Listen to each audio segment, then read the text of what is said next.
죄와 벌, 도스토옙스키 지음, 부대끼는 양심. 얼마나 잤을까? 라스콜리니코프는 자고 있는 동안 한 번씩 정신이 들기도 하고 악몽에 시달리기도 했다. 그의 몸은 열병에 시달리고 있었다. 갑자기 사람들이 우르르 몰려들기도 했고 자기를 붙잡아 끌고 가려고도 했고 비웃기도 했고 조롱하기도 했다.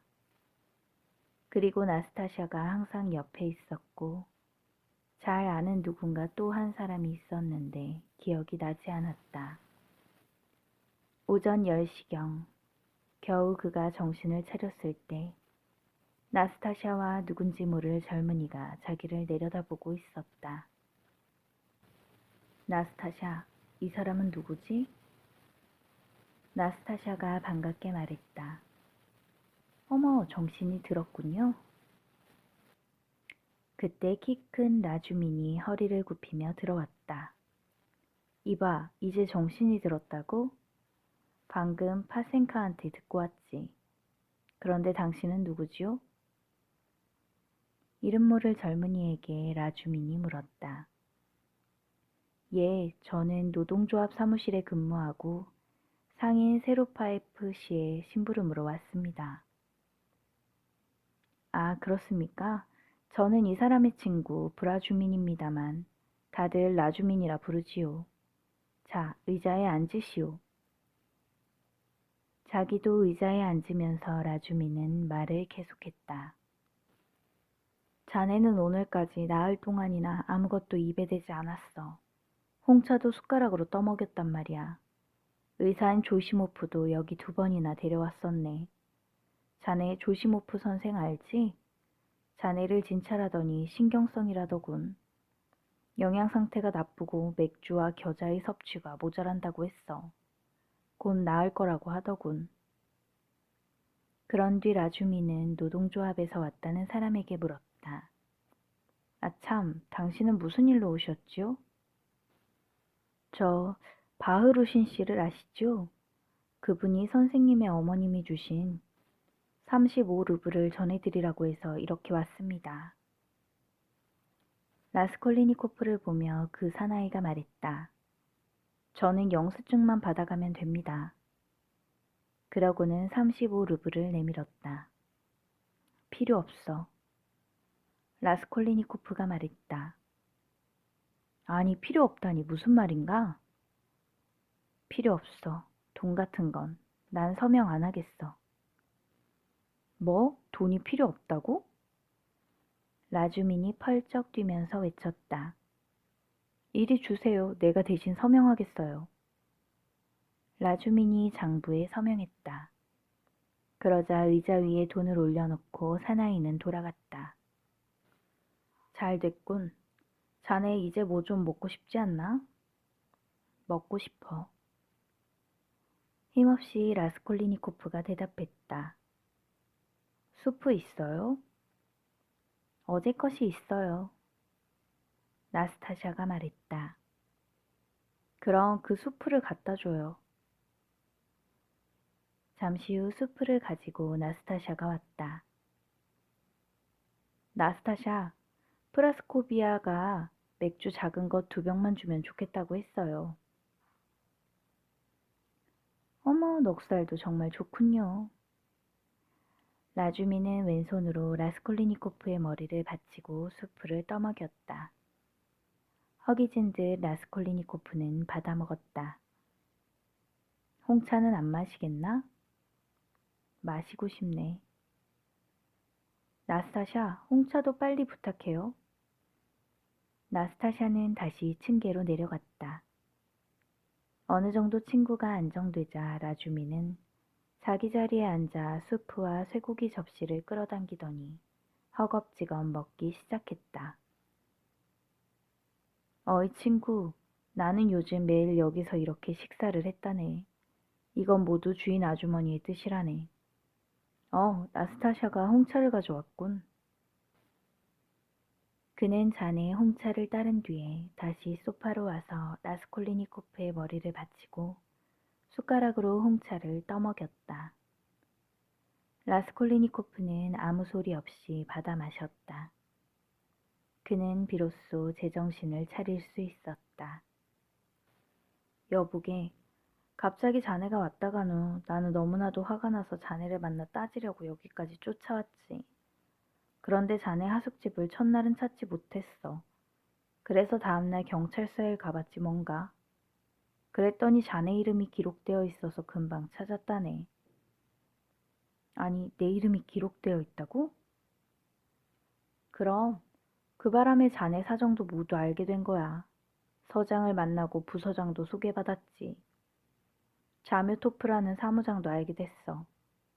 그리고 파센카도. 라스콜리니코프는 그냥 듣기만 했고 라주미는 계속 말했다. 자네 왜 그리 어리석은가? 어쩌다가 이 지경으로 일을 만들었나? 차용 증서는 또 뭔가?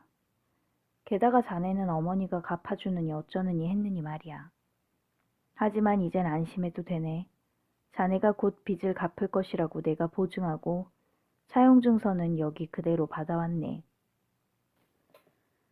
차용 증서를 라주민이 내밀자 라스콜리니코프는 힐끔 쳐다보았을 뿐 한마디도 하지 않고 그대로 돌아누웠다.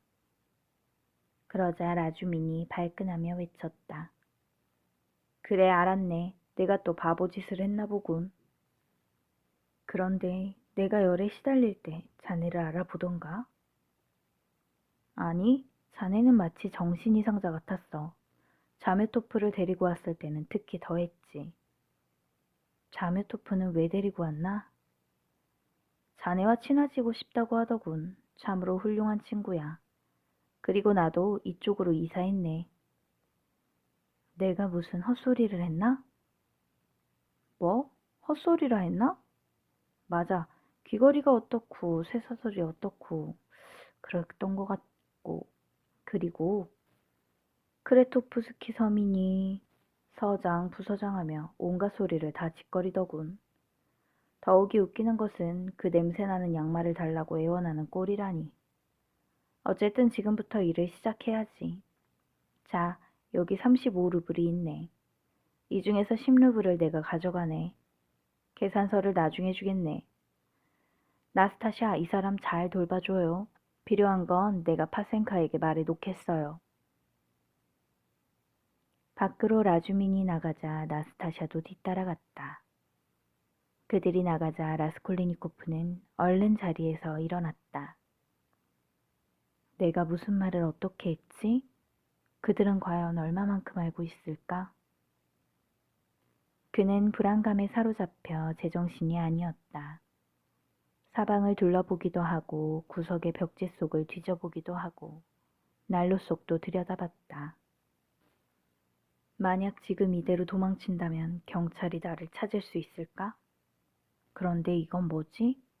홍차? 아니, 맥주도 있구나.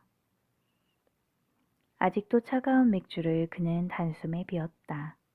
그러고는 소파에 누워 담요를 뒤집어 썼다. 갖가지 혼란스러운 생각들이 머리를 어지럽혔다. 그러나 곧 깊은 잠속으로 빠져들었다. 시간이 얼마나 지났을까? 누군가 방으로 들어오는 기척을 느낀 그는 자리에서 벌떡 일어났다.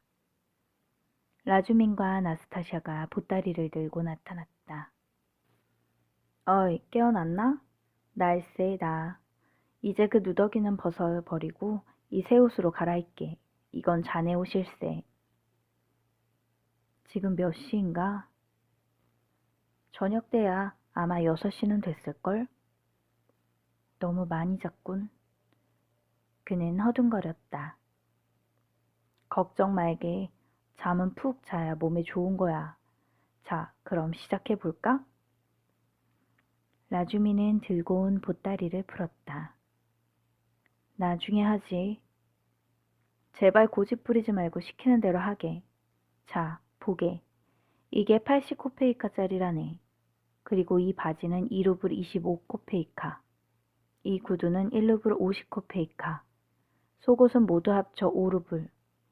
그래서 모두 9루블 55코페이카라네. 남은 돈은 45코페이카. 전부 5코페이카짜리 동전이네. 그럼 속옷부터 갈아입기로 하세. 그냥 내버려 두게 싫단 말이야. 뭐 때문에 내가 발이 되도록 쏘다녔는지 아나? 그건 안 되네. 나스타샤, 손 좀 빌려줘. 라주미는 나스타샤의 도움을 받아 속옷부터 바지까지 억지로 갈아입혔다. 그러는 동안 그들이 하는 대로 따르고 있었지만 라스콜리니코프는 한마디도 하지 않았다.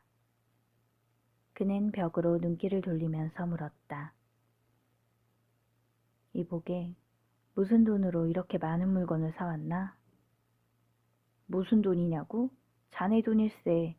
자네 어머니가 보낸 돈인데 벌써 잊었나? 아, 이제 생각났어. 라스콜리니코프가 갑자기 생각난 듯 말했다. 그때 누군가 방으로 들어오는 기척이 났다. 조시모프가 이제 오는군.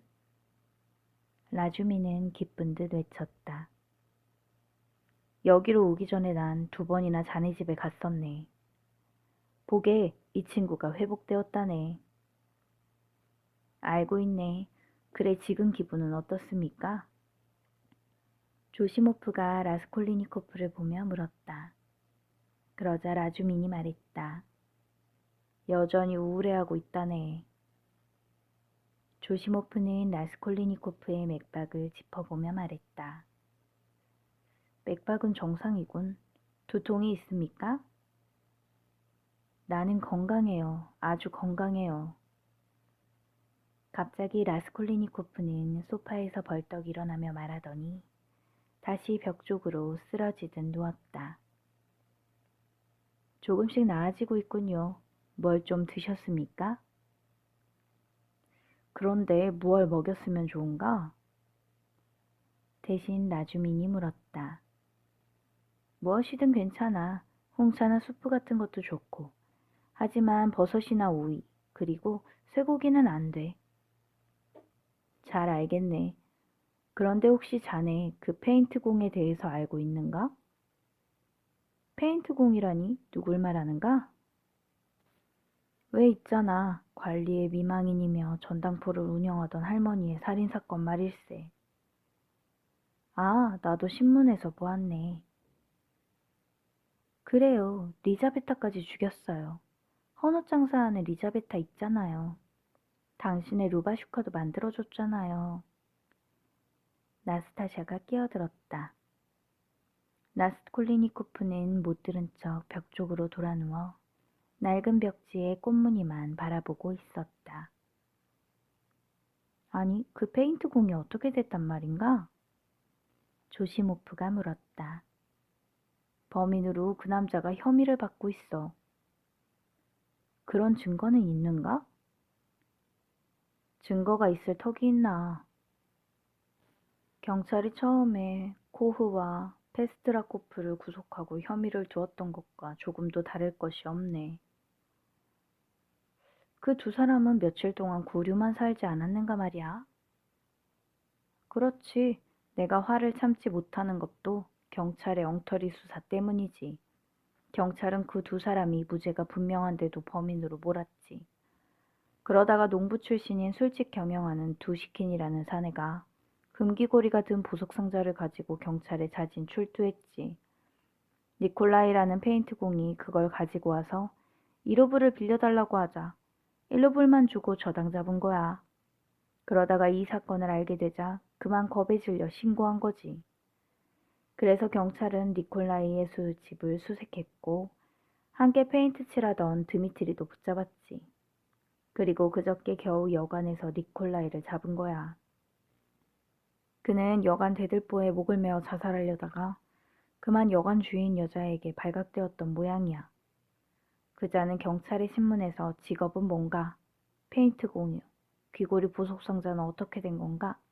길에서 주웠습니다라고 대답했대. 경찰이 계속 몰아세우자 결국 길에서 주운 것이 아니고 페인트 칠하고 있던 그 아파트에서 발견했습니다 하고 자백을 했어. 아파트 현관문 뒤쪽 구석에서. 계속 그 얘기를 해보게. 알았네. 그 녀석은 상자 속의 귀걸이를 가지고 잽싸게 두시킨의 가게로 가서 1루블을 받아서는 곧장 놀러 간 거야. 하지만 살인사건에 대해서는 전혀 몰랐을 뿐만 아니라 사흘째 되던 날 처음 들었습니다 하고 똑같은 주장만 되풀이했다더군. 그러면 왜 숨었는가? 무서워서 그랬습니다. 왜 목을 매 죽으려고 했지? 무서웠기 때문입니다. 무엇이 무서웠나? 재판받는 것이 아닐까 하고 생각했습니다. 그래, 그게 전부야. 어쨌든 페인트공이 뭐라고 하든 증거가 확실하잖아? 증거라고? 하기사 경찰도 그렇게 믿고 있지. 이런 이야기를 그들이 나누고 있을 때 조용히 문이 열리더니 낯선 얼굴의 남자가 들어왔다. 그리 젊어 보이지는 않았지만 매우 점잖을 빼는 듯한 신사였다. 그는 들어서자마자 초라한 방 안을 둘러본 뒤에 더러운 소파에 드러누워서 자신을 쳐다보고 있는 라스콜리니코프를 내려다보았다. 그러고는 다시 더부룩한 머리에 면도도 하지 않은 라주민을 쳐다봤다. 그 사람은 조시모프에게 뚜렷한 어조로 물었다. 얼마 전까지 대학생이었던 로지온 로마노비치 라스콜리니코프입니까? 라주민이 조시모프가 대답하기 전에 먼저 말했다. 저기 소파에 누워있는 사람인데요. 내가 라스콜리니코프입니다만 무슨 일입니까? 나는 표트르 페트로비치 루진입니다. 나에 대한 소식은 이미 들으셨겠지요? 그러나 그런 이름은 처음 듣는다는 표정으로 라스콜리니코프는 말없이 쳐다보기만 했다. 자, 이리 좀 앉으십시오. 나스타샤, 좀 비켜드려요. 테이블 옆 의자를 라주민이 당겨주었다. 루진이 겨우 비집고 앉았다. 지금 로자는 닷새째나 앓고 있어요. 조금 전에야 비로소 정신이 들었지요. 라주민이 말했다. 내가 그곳에 있을 때 당신의 어머니는 당신에게 편지를 쓰고 있었습니다만 나는 일부러 상트페테르부르크에 도착하고서도 4, 5일간 방문을 늦췄습니다. 당신이 모든 사실을 알고 난 후 찾아오려고. 네, 알고 있어요. 그렇다면 당신이 그 사람인가요? 내 동생의 약혼자라는. 알겠습니다. 잘 알았으니 이젠 그만합시다. 화를 참을 수 없다는 듯이 라스콜리니코프는 상대의 말을 잘랐다. 루지는 옷을 멋지게 잘 차려입고 있었다.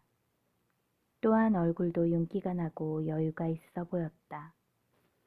이런 상태에 당신이 놓여있다는 걸 진작 알았다면 벌써 찾아왔을 텐데. 내가 좀 바쁜 데다가 변호사 일로 대법원에서 대단히 중요한 일을 맡고 있어서. 아시겠지만 저는 어머님과 누이 동생을 기다리고 있는 중입니다. 무슨 말인가 할 듯 하다가 라스콜리니코프는 입을 다물었다. 다시 루진이 말했다. 어머님과 두냐 양이 당장 거주할 수 있도록 숙소를 이미 마련해 두었습니다. 그곳이 어딘가요? 라스콜리니코프가 물었다. 여기서 멀지 않은 바칼레예프의 아파트입니다. 아, 거기? 거긴 보즈넨스키 거리야. 라주민이 말했다. 거기에는 새빵만 전문으로 내주는 2층 아파트가 있지. 아주 더러운 곳이지.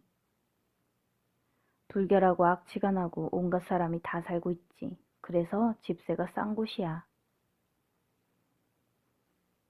나는 아직 이곳 사정을 자세히 알지 못합니다만 깨끗한 방 2개를 얻었지요. 그리고 앞으로 살 집, 결혼 후에 우리 2사람이 진짜로 살 집도 찾아놨습니다. 나도 지금 새방에서 옹색하게 지내고 있는데 리페베르젤 부인의 집이죠. 내 친구 레베자트니코프의 방에서 신세를 지고 있습니다. 레베자트니코프? 무슨 생각이 들었는지 라스콜리니코프는 천천히 말하기 시작했다. 예, 알고 계십니까? 관청에 다니는 사람입니다만. 예, 아니요. 라스콜리니코프는 당황해서 말했다. 나는 젊은 친구들을 좋아합니다. 언제나 새로운 지식을 얻을 수 있으니까요. 그게 무슨 뜻이죠? 라주민이 물었다.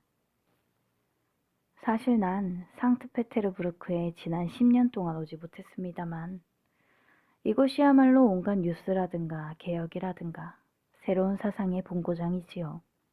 그러니 상트페테르부르크에 살면서 젊은 세대를 잘 관찰해야 한다고 생각합니다. 무엇을 말입니까? 젊은이들은 명쾌한 견해를 가지고 있을 뿐만 아니라 비판 정신과 실제적 능력을 보다 많이 가지고 있다고 생각합니다. 그렇습니다.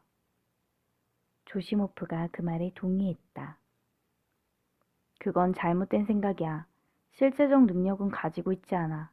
러시아 국민이 모든 활동에서 멀어진 지 벌써 200년이나 되었지. 루진을 보며 라주민은 계속 말했다. 실제적 능력이란 그렇게 쉽게 몸에 배는 건 아니라고 봅니다. 루진이 말했다. 만약에 말이에요. 성취된 것이 적다면 아직 시간이 부족했던 탓이 아닐까요? 내 생각으로는 무엇인가 이미 이루어진 것도 있어요. 유익한 새 사상도 보급되고 새로운 저서도 보급되고 있단 말입니다. 결론적으로 말하면 우리 국민은 과거와 끝맺음을 한 것입니다. 다른 사람들의 주장만 되풀이하는 거로군. 자기 자랑만 하는 거지. 라스콜리니코프가 갑자기 끼어들었다. 그 말을 못 들었는지 루지는 자기 말만 계속했다. 흔히 우리는 지금까지 이웃을 사랑하라라고 말해왔습니다만 제가 만약 이웃을 사랑했다면 결과가 어떻게 됐겠습니까? 예컨대 제가 외투를 2조각으로 잘라 이웃사람과 반반 나누어 가진다면 우리는 하나도 못 가지게 됩니다. 2마리 토끼를 쫓는 자는 1마리도 잡지 못한다라는 속담도 있습니다. 학문에도 자기를 사랑하라 라는 말이 있습니다. 그 말은 이 세상의 모든 것은 개인의 이해 득실에 기초를 두고 있기 때문입니다. 그래서 저는 제 자신만을 위해 모든 것을 다 바쳐 일하고 있습니다. 그것은 결국 만인을 위해 일하는 것이 되니까요. 그때 불쑥 라스콜리니코프가 이야기에 끼어들었다. 당신이 주장하던 것을 그대로 믿는다면 당신의 이익을 위해 사람을 죽여도 좋다는 것입니까? 원당치도 않아요. 루진이 부르짖었다. 과연 그럴까요? 당신이 약혼한 아가씨로부터 결혼 승낙을 얻었을 때 당신이 기뻐한 것은 아가씨가 가난했기 때문이 아닐까요?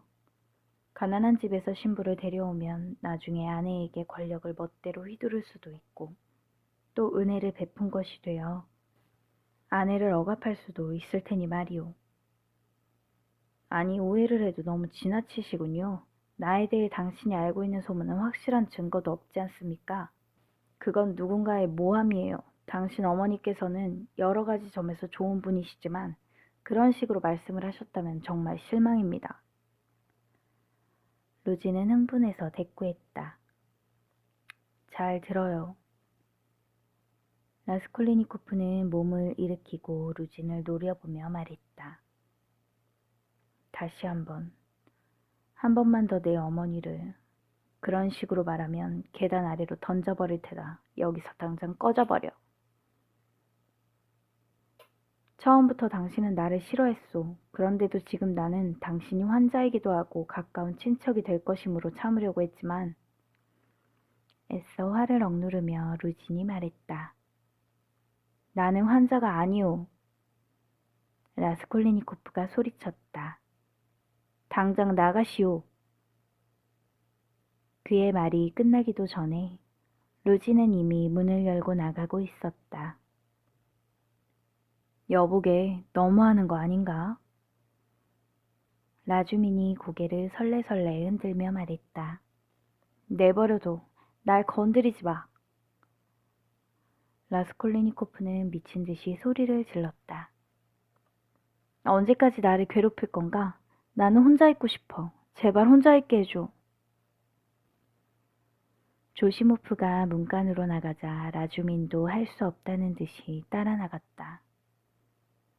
친구들이 나가자 라스콜리니코프는 초조한 듯 나스타샤를 보았다. 차 드시겠어요? 나스타샤가 물었다. 나중에 나 좀 그냥 내버려둬. 벽 쪽으로 그가 돌아눕자 나스타샤 역시 방을 나갔다. 그는 나스타샤가 나가자마자 자리에서 일어나 문을 잠갔다. 그리고 라주민이 갖다 준 옷보따리를 풀고 서둘러 새 옷으로 갈아입었다. 그는 몹시 침착해져 있었다. 테이블 위에 있는 돈을 보고 잠시 무언가 생각하다가 주머니에 집어넣었다. 라스콜리니코프는 조심스레 문을 열고 계단 아래 문이 열려있는 부엌을 살펴보았다. 등을 돌린 채 나스타샤가 사모바르를 후후 불고 있는 모습이 눈에 들어왔다. 그는 거리로 나섰는데 시간은 저녁 8시경 무렵이었다. 날이 저물고 있었다. 내거리 한복판으로 나와 그는 잠시 서 있었다. 그가 지금 밟고 있는 돌바닥처럼 모든 것이 싸늘하게 죽어있는 것 같았다. 그는 어둠이 서서히 내리고 있는 저쪽에 한 무리의 사람들이 웅성거리고 있는 것이 눈에 띄었는데 그곳엔 불빛이 번쩍거렸고 마차 한 대가 서 있었다. 무슨 일일까? 그는 사람들이 모여있는 곳으로 가보았다. 2마리의 말이 끄는 화려한 마차가 큰 길 가운데 서 있었고 경찰관도 보였다. 땅바닥에는 말에 짓밟힌 듯한 웬 사내가 정신을 잃고 쓰러져 있었다. 온몸이 피투성이었으며 얼굴과 머리에서도 피가 흐르고 있었다. 여러분, 도무지 어찌할 수가 없었습니다. 난 말을 보통 속도로 몰면서 비켜라 하고 3번이나 소리를 쳤습니다. 그런데도 이 사람은 막무가내로 비틀거리며 길을 건너려다가 그만 말의 발밑에 쓰러졌습니다. 어쩔 수 없이 이런 변이 생긴 겁니다. 여러 사람들에게 마부가 사정하듯이 말했다. 맞아, 그건 사실이야. 그래, 3번이나 소리쳤어. 이 사람 저 사람이 마부의 말을 증명해 주었다. 라스콜리니코프는 좀 더 가까이 가서 허리를 굽혀 살펴보았다. 불행한 남자의 얼굴이 불빛에 선명하게 드러났다. 내가 아는 사람입니다. 라스콜리니코프는 앞으로 뛰어나가 사람들에게 외쳤다. 이분은 퇴직한 구등관 마르멜라도프 씨입니다. 이 근처에 있는 코제르 아파트에 살고 있습니다. 빨리 의사를 부르세요. 돈은 내가 지불하겠습니다. 돈을 꺼내어 그는 경관에게 보였고 경관은 다친 사람의 신원을 알게 되어 기뻐했다. 라스콜리니코프는 자신의 이름과 주소를 가르쳐주고 난 뒤 마치 다친 사람이 자신의 친아버지나 되는 듯이 서둘러 행동했다. 나는 이분을 압니다. 지금 집에는 아내와 아이들이 있으며 큰딸은 근처에 살고 있습니다. 돈은 내가 내겠습니다. 여러 사람들에 의해 부상자는 옮겨졌다. 라스콜리니코프는 그의 의식 없는 머리를 받쳐들고 앞서가며 길 안내를 했다. 그 무렵 카테리나는 쿨룩쿨룩 기침을 하며 작은 방 안을 서성거리고 있었고 10살짜리 폴리아는 남동생을 재우려 하고 있었다. 사내 아이보다 더 어린 계집아이는 더 해진 누더기를 걸치고 칸막이 옆에 서 있었다. 카테리나는 너무나도 여위어 보였으며 볼은 파리했다. 그때 누군가를 여러 사람들이 떠밀고 들어왔다. 이 사람은 누구예요? 깜짝 놀라 카테리나는 소리쳤다. 어디다 눕힐까요? 경관이 방 안을 두리번거리며 물었다. 우선 소파에 뉘어주세요. 머리는 이쪽으로. 라스콜리니코프가 지시했다. 술에 취해 걷다가 마차에 그만 치였습니다. 문간에서 누군가 큰 소리로 말했다.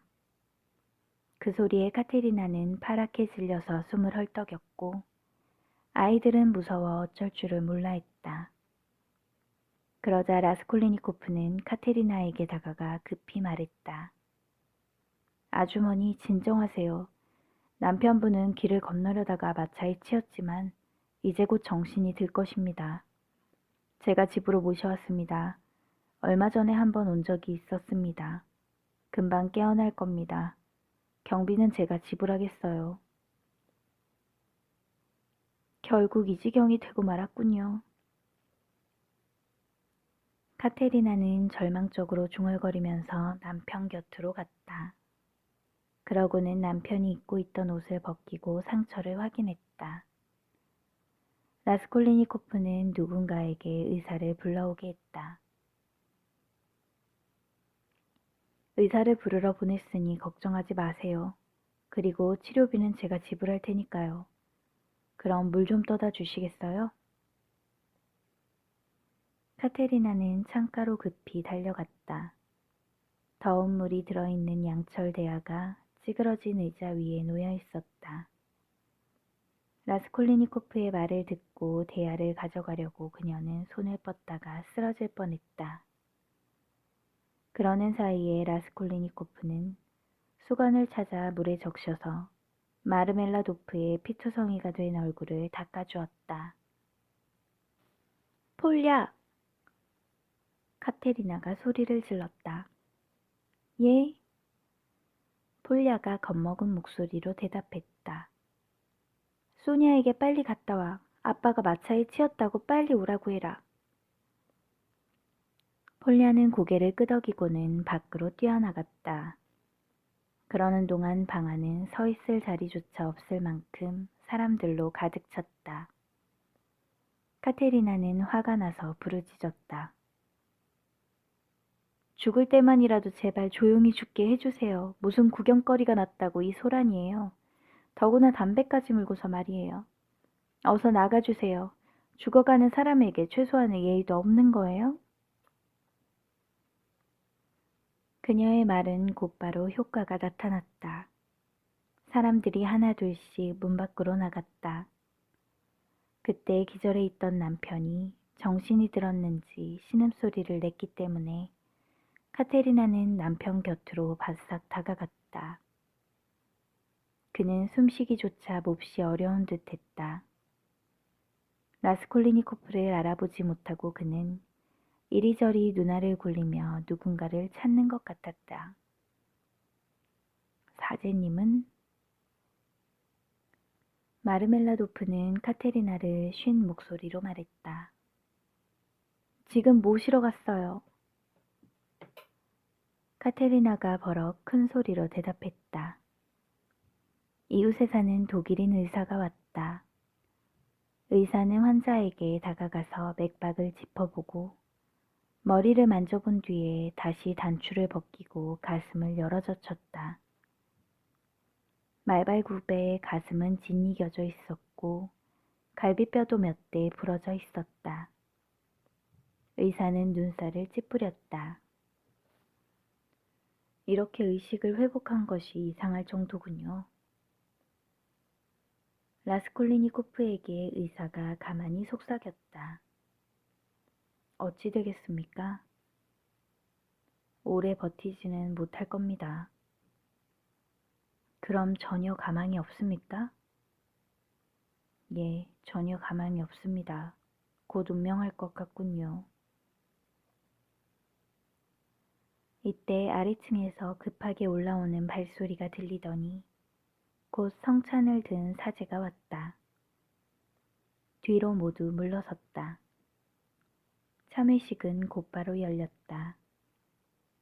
어린 리다의 손을 잡고 카테리나는 아이들도 자기 앞에서 무릎을 꿇고 앉게 했다.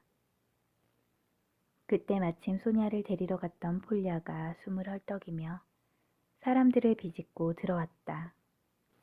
지금 와요. 거리에서 만났어요. 숨을 헐떡이면서 폴리아는 말했다. 카테리나는 급히 폴리아를 자기 곁에 무릎을 꿇고 앉게 했다. 뒤이어 한 처녀가 겁에 질려 나타났다. 그녀는 싸구려 옷으로 유난히 야하게 꾸미고 있었는데 마르멜라도프의 딸 소냐였다. 그녀는 방 입구에 그대로 선 채 당황해서 방 안을 한 바퀴 둘러봤다. 겁에 질린 눈동자와 창백한 얼굴이 모자 밑으로 보였다. 나이는 18살 정도. 키는 작은 편이었지만 매우 아름다운 금발을 하고 있는 소녀였다. 특히 눈이 아름다웠다. 카테리나가 참회식과 성찬식이 끝나자 남편 곁으로 다가갔다. 이제 이 아이들을 어떻게 하면 좋겠습니까? 사제를 보며 카테리나가 초조한 투로 말했다. 하느님은 자비심이 깊으십니다. 기도를 드리고 도움을 청하십시오. 아무리 자비로우시다고 해도 우리 같은 사람은 돌보지 않을 거예요. 부인, 그런 죄스러운 말은 하지 마세요. 그럼 이런 일은 당해도 되는 거예요? 남편을 가리키며 카테리나는 소리를 쳤다. 이 불행을 저지른 사람이 보상을 해줄 것입니다. 제 말뜻을 당신은 이해하지 못하시는군요. 이 사람이 취해서 마차 밑으로 들어간 것이 아닌가요? 무엇이든 이 주정뱅이는 죄다 마셔버렸으니까요. 오히려 죽어주어서 고마울 지경이에요. 카테리나는 신경질적으로 소리를 질렀다. 부인, 임종 때는 용서하셔야 합니다. 그런 말씀을 하는 것은 큰 죄입니다. 엄한 눈으로 사제는 카테리나를 바라보며 말했다. 심한 기침 때문에 카테리나는 말을 끊었다. 그녀는 손수건에 가래를 뱉었다. 그리고 가슴이 아픈 듯이 누르면서 손수건을 신부에게 내밀었는데 손수건은 피로 물들어 있었다.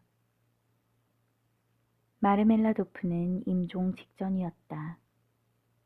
그는 카테리나의 얼굴에서 잠시도 눈을 떼지 않았다. 무언가 말을 하는 것 같았지만 알아들을 수가 없었다. 그만 닥치고 있어요. 무슨 할 말이 있다고. 그러자 환자는 입을 다물었고 그의 눈이 문 쪽으로 향하더니 소냐를 발견했다. 저 애는 누구지? 그는 의심과 애정이 가득한 눈으로 소냐를 보며 몸을 일으키려고 애를 썼다. 그대로 누워있어요. 가만히 누워있으라니까. 카테리나가 소리를 쳤다. 그러나 그는 알 수 없는 힘을 발휘하여 한쪽 팔꿈치를 세우고 이상한 듯이 소냐를 쳐다봤다. 그러다가 문득 그녀가 자신의 딸이라는 것을 깨달았는지 얼굴에 한없는 고뇌의 빛이 떠올랐다. 소냐, 내 딸아, 이 못난 아비를 용서해다오. 그렇게 말하면서 그는 딸에게 손을 뻗치려 하다가 그만 중심을 잃고 침대에서 굴러 떨어졌다. 소냐는 가냘프게 악하고 소리 지르며 달려가서 아버지를 끌어안았다. 잠시 후 사람들이 급히 달려들어 다시 침대에 환자를 눕혔다. 조금 지나자 그는 딸에게 하고 싶은 말을 남겨놓은 채 소냐의 팔에 안겨 숨을 거두었다. 소원을 이룬 셈이군. 카테리나가 차갑게 내뱉었다. 아, 이제 어떻게 해야 한단 말인가. 이 사람의 장례식은 어떻게 치르지? 당장 내일부터 아이들에게 무엇을 먹여야 하나. 부인. 카테리나 곁으로 가서 라스콜리니코프가 말했다. 저는 지난주에 돌아가신 남편으로부터 자신의 신상 얘기와 가정 사정을 모두 들었습니다. 믿어주세요.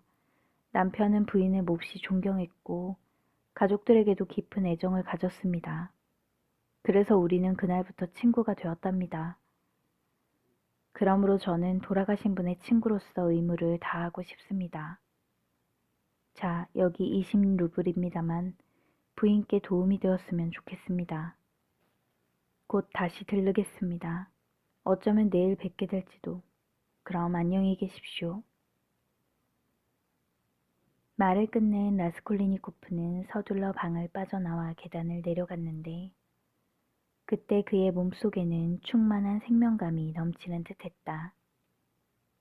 그것은 마치 사형 선고를 받은 죄수가 특사를 받았을 때와 흡사한 감정이었다. 거리로 나왔을 때 이미 시간은 10시가 지나 있었다. 아, 이제 됐어. 충족감을 느끼며 그는 중얼거렸다. 내 앞에서 신기루 같은 건 사라져라. 알지 못하는 공포도 사라져라. 나는 지금 이렇게 살아있지 않은가. 높아여 천국에서 편안히 잠드소서. 이제부터는 이성과 빛의 왕궁이다. 의지와 힘이. 자, 힘을 견주어 보자. 보이지 않는 무엇에 도전하듯 그는 오만하게 말했다. 그는 이제 자신이 다른 사람으로 변한 것처럼 느껴졌다. 그는 묘한 기분으로 라주민이 새로 이사 왔다는 아파트를 찾아갔다. 방 안에는 10명의 사람들이 술을 마시며 이야기하고 있었는데 라주민은 술이 많이 취해 있었다. 라스콜리니코프는 갑자기 머리가 깨질 듯이 아파왔다. 이봐. 라스콜리니코프는 급하게 라주민을 보며 말했다. 나는 금방이라도 쓰러질 것 같아. 오늘은 그만 돌아갈까 하네. 그래? 그럼 내가 자네 집까지 바래다 주지. 라주민이 말했다. 그때 조시모프가 나오더니 정성스럽게 라스콜리니코프를 살펴보고는 이렇게 진단을 내렸다. 지금 가면 곧바로 자야 합니다. 약 한 봉지를 잠들기 전에 먹으면 좋은데, 아니 지금 먹겠습니까? 예. 그 자리에서 그는 약을 먹었다. 지금 봐서는 매우 좋아진 것 같습니다. 그럼 내일 또 경과를 보기로 합시다. 라주미는 라스콜리니코프를 데리고 나왔다. 라주미는 집으로 가면서 자뮤토프의 얘기며 조시모프가 정신병 연구에 열중해 있다는 얘기를 했다. 아니 저게 무슨 일이지? 내 방에 불이 켜져 있다니. 라스콜리니코프가 집 가까이에 이르자 자기 방을 가리키며 말했다. 두 사람은 재빨리 계단을 올라갔다. 그 참 이상하군. 어쩌면 나스타샤인지도 몰라. 그 여자가 이 시간에 내 방에 올 리가 없어. 자, 어서 가보자고. 라스콜리니코프는 방문 앞에 이르자 방문을 확 열었다. 다음 순간 그는 그만 문 앞에서 우뚝 선 채 말이 없었다. 어머니와 여동생이 벌써 1시간도 훨씬 넘도록 그를 기다리고 있었다. 라스콜리니코프를 보자 여인은 기쁨에 찬 탄성으로 맞이해 주었다. 어머니와 여동생은 라스콜리니코프를 껴안고 키스를 하면서 울기도 하고 웃기도 했다. 그러나 잠시 후 그는 한 걸음 뒤로 물러서는가 싶더니 그 자리에서 그대로 정신을 잃고 쓰러졌다.